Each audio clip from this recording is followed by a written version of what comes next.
Our story today is about a girl who was once a star in the world of music, but her life was like a long horror movie, full of threats, betrayals, and secrets hidden in the dark. On July 28, 2008, in the city of Dubai, one of her relatives kept calling her again and again, but she never answered. Worried, he rushed straight to her apartment in Al Rimal Tower and asked security to open the door quickly. The moment they went in, they were faced with sheer horror. The victim's body was lying on the floor, covered with a sheet, and blood everywhere. The police arrived immediately, and the investigation that would change everything began. The security cameras recorded a medium-height man wearing a cap, entering the tower with a bag, and a little later leaving in different clothes after throwing the bag into a firebox. Inside that bag, investigators found blood-stained clothes and a piece of paper with the victim's name and address in Al Rimal Tower. The police stumbled upon a very foolish clue: a receipt from a shop in Dubai, paid with a credit card, along with the knife he had purchased on the same day. This wasn't just an ordinary killing, folks. It was a carefully planned crime, yet full of bizarre and disastrous mistakes. Behind it lay a story of wild love, deep hatred, and enormous amounts of money. But was this murder only the result of a crazy love that turned into hatred?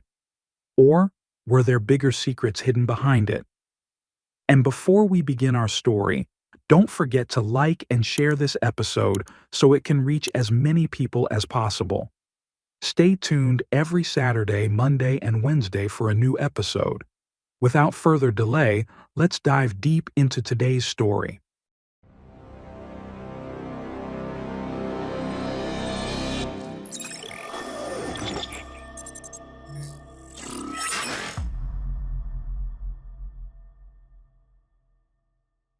Peace be upon you, and welcome to a new episode. This story, folks, begins on September 23, 1977, in the city of Beirut, Lebanon, right in the middle of the civil war that was destroying everything there. That's the birth date of Suzanne Tamim, a girl from a modest Sunni family who grew up in a working-class neighborhood full of noise and daily struggles. From an early age, her life was full of problems and trauma. Her father and mother were always fighting in front of her, not just small disagreements, but huge quarrels with loud shouting that terrified the little girl. These conflicts grew worse with time until they ended in a final divorce in 1989, when Suzanne was only 12 years old. That day was the first major heartbreak of her life, as if her world had split into two right before her eyes.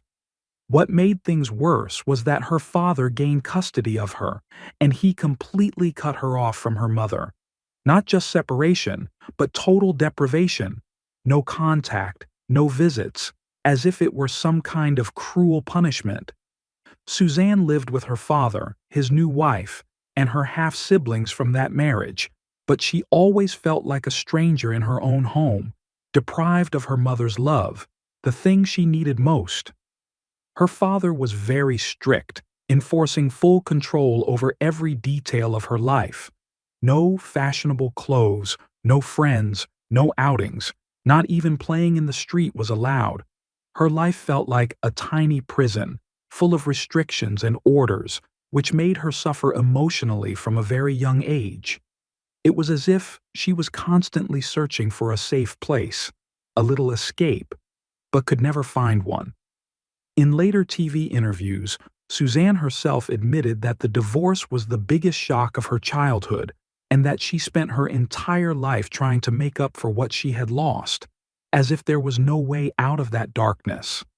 But in the middle of all this darkness, Suzanne had one small outlet, though its impact was huge: singing.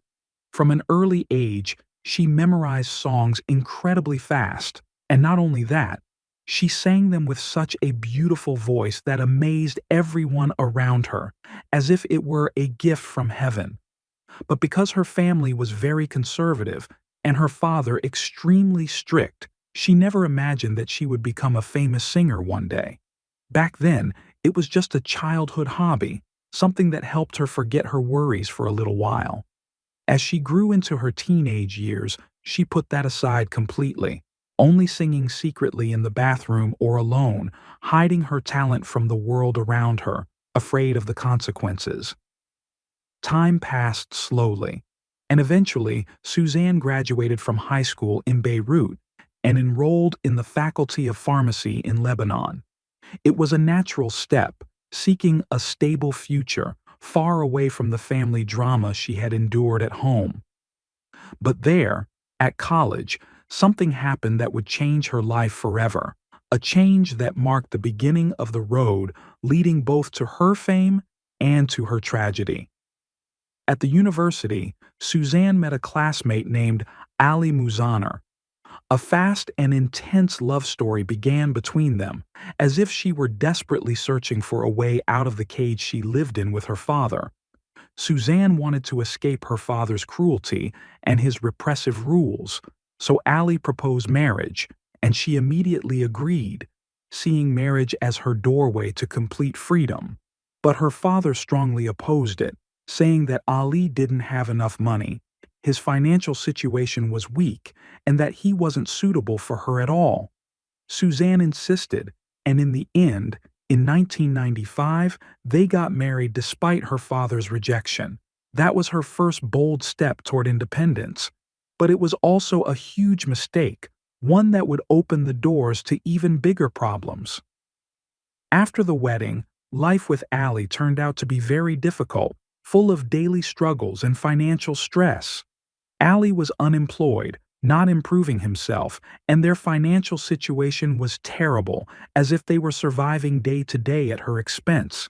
Suzanne was the one supporting them, while he continued studying pharmacy at her cost, which made her feel burdened from the very beginning, as if she were carrying the whole weight of their life alone. One day, in 1996, Ali overheard Suzanne singing alone at home, and that was the moment that changed everything, like a fateful, unplanned turning point. He told her, "Your voice is so unique. Why don't you enter the world of singing and become a star?" At first, Suzanne refused. She wanted to finish her studies and become a pharmacist, not risk her life in something uncertain. But Ali kept pressuring her, telling her their situation wasn't good and that she could earn a lot of money and completely change their lives. He also promised that he would support her, and since he was her husband, no one in the industry would be able to harm her. It sounded like a big promise, but in the end, it turned out to be an empty one, just like many promises she had heard before. Eventually, Suzanne gave in, especially when he mentioned a famous talent show in Lebanon called Studio El Fan, the same show that had launched stars like Alyssa, Wael Khoury, and Nawal Al-Zogbi. At the time, it was the only talent show in Lebanon, and it had a huge following, as if it were the only real gateway to fame for any new talent. Ali told her that if she won, it would shorten her path to success and transform their lives. In 1996, Suzanne joined the show with Ali by her side and competed. She won the gold medal in the Lebanese folk singing category.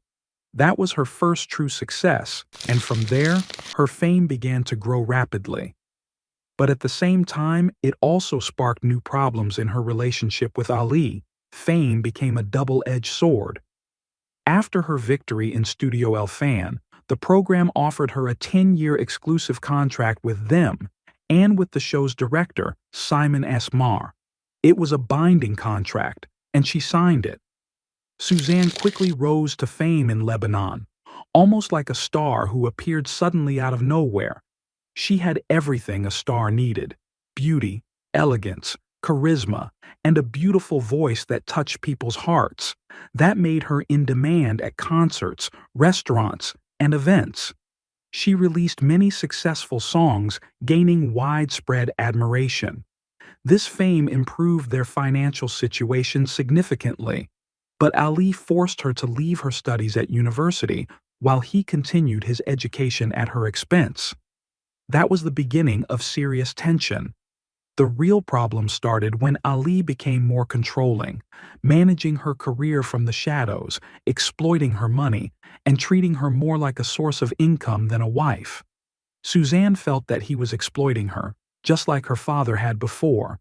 She asked for divorce many times, but he refused. Their disputes ended up in court, full of accusations like theft and drug use. Finally, in 2000, she divorced him after a long and exhausting legal battle. But that was her first major marital heartbreak, and it left her deeply distrustful of the men around her, as if the world itself was full of betrayal.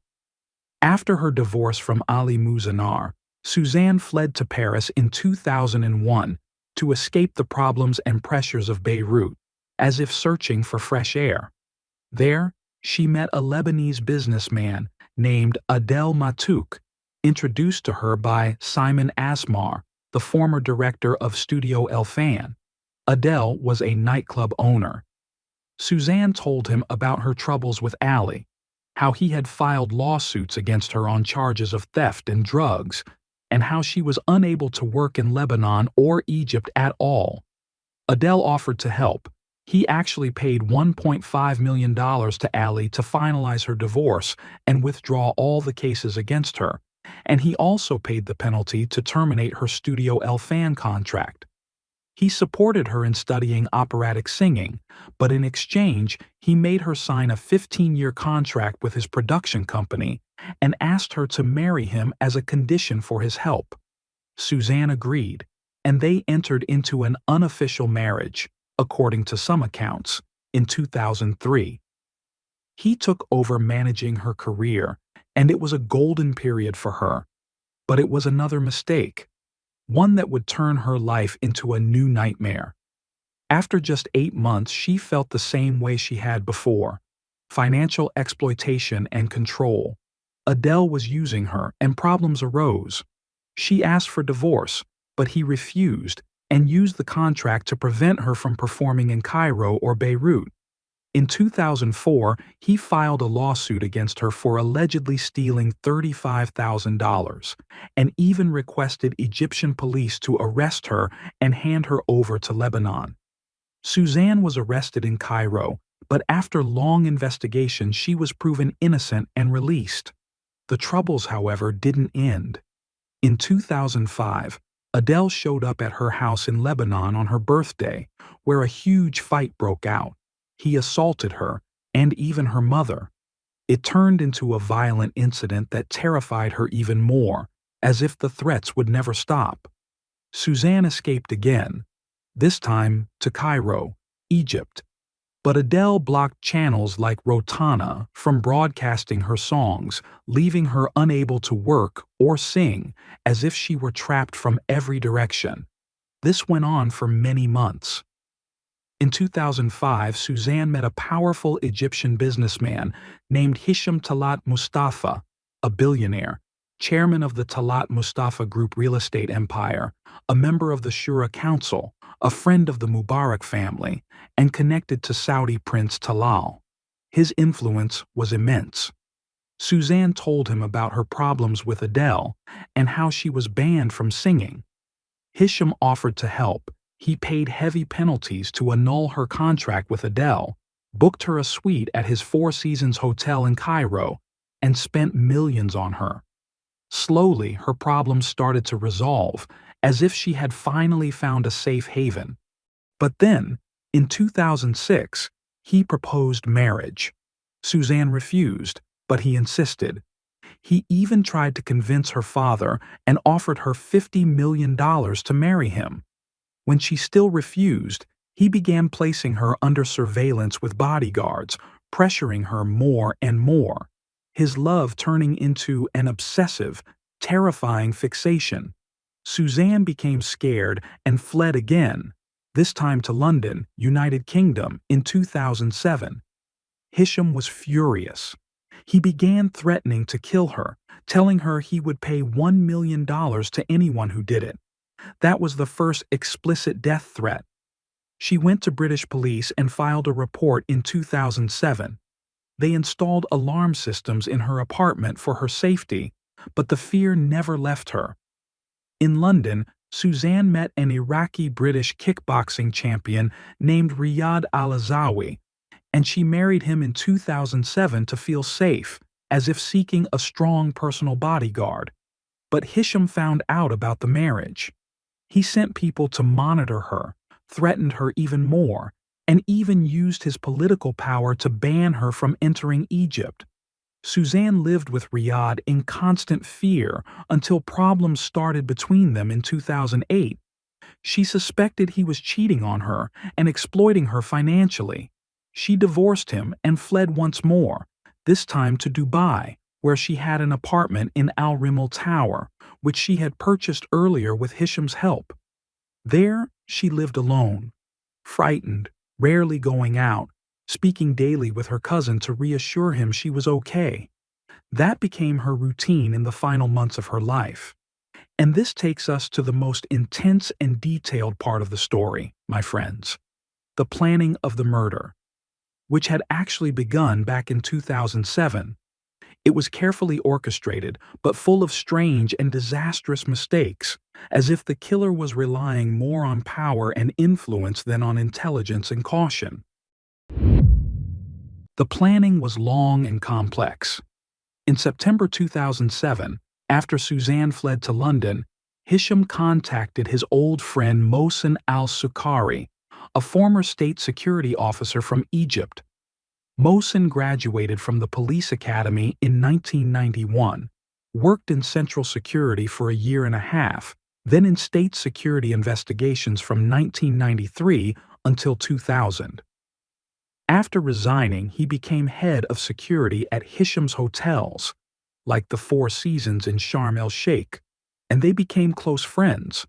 Mohsen already knew of Suzanne because he had seen her in those social circles, and Hisham told him, "Follow her in London. I want to know everything about her, who's with her, where she goes." Mohsen spent a whole week in London surveilling her daily. He saw her with Riyad al-Azawi and came back to report all the details to Hisham, like a spy in a movie. Hisham became angrier and decided to get rid of her for good, telling Mohsen, "I want her dead, and you will help me." At first Mohsen refused, but Hisham offered him $2 million as a reward and said, "Make it look like what happened to Soad Hosni. Make it look like a fall from a balcony, so it won't appear as a crime." That was a strange reference. Soad Hosni died in 2001 in London amid rumors that her death was suspicious, and Hisham apparently knew secret details thanks to his influence. Under heavy pressure, Mohsen finally agreed. In March 2008, Hisham sent Mohsen back to London for 26 days. The plan became more detailed. Mohsen was to locate her exact address and send people to hit her with a car so it would look like an ordinary traffic accident rather than an obvious murder.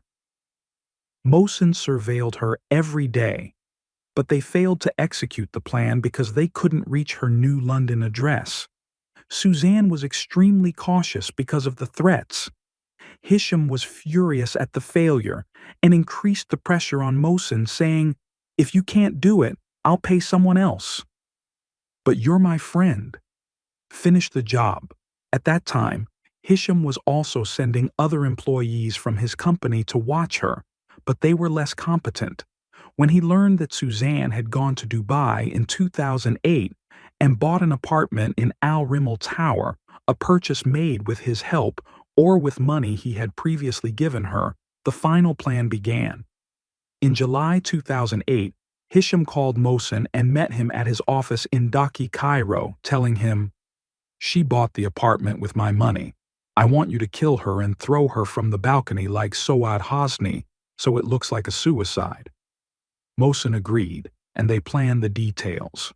Mohsen would go to Dubai, call her pretending to be a representative from the Al Rimal real estate company, claim he had a gift and papers about the apartment, buy ordinary clothes and a sharp knife, enter the tower, knock on her door, show the bag with the company logo so she would trust him and open, then attack her immediately. If he failed to throw her off the balcony, he was to stab her, cover her with a sheet, change his clothes, throw the bag in the firebox on the 21st floor, and leave quietly. Hisham gave him the apartment number and personal details about Suzanne to convince her. On 27th July 2008, Mohsen arrived in Dubai, bought the clothes and knife from a nearby shop using his credit card, a fatal, very stupid mistake because it allowed the police to trace him easily, and called her saying, "I'm from Al Rimal. I have a gift and important papers." On 28th July 2008, he executed the plan. He entered the tower in Dubai, knocked on the door of the apartment on the 22nd floor. Suzanne saw the logo on the bag and opened, and he attacked her immediately, stabbing her 21 times. He tried to throw her from the balcony but failed. He washed his hands in the kitchen, changed his clothes, covered her with a sheet, threw the bag in the firebox, and left calmly. He returned to Cairo the same day and met Hisham at his office, who gave him part of the money and told him, "The mission is successful, but wait for the rest." That day they had a short phone call of less than a minute. Hisham asked, "How are things?" And Mohsen replied, "Everything's fine." That was the whole plan, masterminded by a very famous man but riddled with flaws due to Hisham's reliance on his influence rather than caution. Now, everyone, let's move to the investigations, which were very quick and smart by the Dubai police. After Suzanne's cousin tried to call her several times on July 28, 2008 with no answer, he went to her apartment in Al Rimal Tower. He asked security to open the door, and they found the body lying near the door, covered with a sheet, with her outdoor clothes beside her. She had even requested a taxi at 9 a.m., but never went down. The Dubai police arrived immediately and started the criminal investigation. First, they reviewed the surveillance cameras in the building. They saw a man entering at around 8 a.m., medium height, wearing a cap and casual clothes, carrying a bag. He took the elevator to the 22nd floor. 10 minutes later, he came out wearing different clothes, went down to the 21st floor, threw the bag into a firebox, then calmly took the elevator down and left the tower. That was strong evidence, but not enough. They opened the firebox and found the bag, blood-stained clothes, an envelope in the name of Suzanne Tamim with her apartment address at Al Rimal Tower, and a small bag with the logo of Al Rimal Real Estate. The police formed a special 60-member investigation team and began analyzing the clothes. They found bloodstains that matched Suzanne's DNA, and inside was a receipt from a Dubai store for clothes and a knife, purchased with a credit card in the name of Mohsen al-Sukari. That was the foolish mistake that exposed everything, because Mohsen had used his personal card. This allowed the police to trace his financial transactions, showing he had paid for the hotel where he stayed in Dubai and even bought the knife on July 27, 2008, the very day of the murder. They also tracked his phone and found text messages to Suzanne claiming to be a real estate agent, along with calls to Hisham Talat Mustafa in Cairo, around 5 calls in the previous month. The calls included talk of tracking a person between London and Dubai, and a plan to eliminate someone for money. The very next day, July 29, 2008, Dubai police held a press conference and said the killer had been arrested in a brotherly Arab country, Egypt. They handed over a full file to the Egyptian government with solid evidence. The investigation continued. They confirmed Mohsen's DNA on the clothes and also found audio recordings from his phone with Hisham that proved incitement. On August 4, 2008, Suzanne was buried in Beirut, but the investigation didn't stop. On August 10, 2008, under heavy media pressure, Egyptian police arrested Mohsen in Cairo, finding $1.5 million cash in his oven, part of the payment. Mohsen confessed after long interrogations. Hisham had arranged everything, offered him $2 million, planned the crime for months, tracked Suzanne twice in London, and finally executed in Dubai using the address provided by Hisham. Leaked recorded calls showed Mohsen admitting it was an honor revenge commissioned by Hisham. At first, Hisham fled to Switzerland in August 2008, but returned on August 10th after advice from friends, claiming it was just a family trip. He even appeared on TV complaining about rumors. On September 2, 2008, Egypt's public prosecutor ordered his arrest, stripped him of parliamentary immunity, and the Cairo Criminal Court trial began.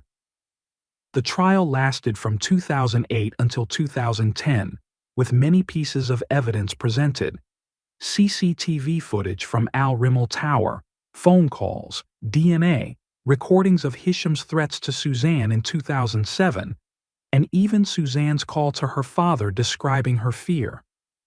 On May 21, 2009, both Mohsen and Hisham were sentenced to death based on 16 legal pieces of evidence. On June 25, 2009, the Grand Mufti confirmed the ruling, but in 2010, Suzanne's family accepted a financial settlement, reportedly $750 million, which affected the proceedings. On March 4, 2010, the death sentences were overturned and a retrial was ordered.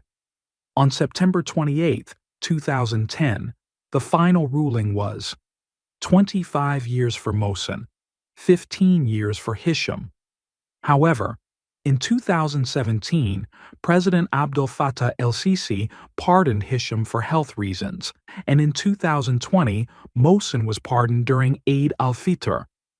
Investigations also uncovered more mysteries, such as Mohsen's alleged involvement in the 2001 killing of actress Soad Hosni, with his fingerprints found in her apartment. My friends, this story is extremely tragic. From 1977 to 2008, Suzanne's life was full of pain and struggle, only to end with justice denied. Yet the mystery continues, with rumors about Saudi princes and secret tapes. And with that, today's episode ends. If this is your first time watching the channel, don't forget to subscribe and turn on the bell to get all the latest updates. Stay tuned for a new episode. Goodbye.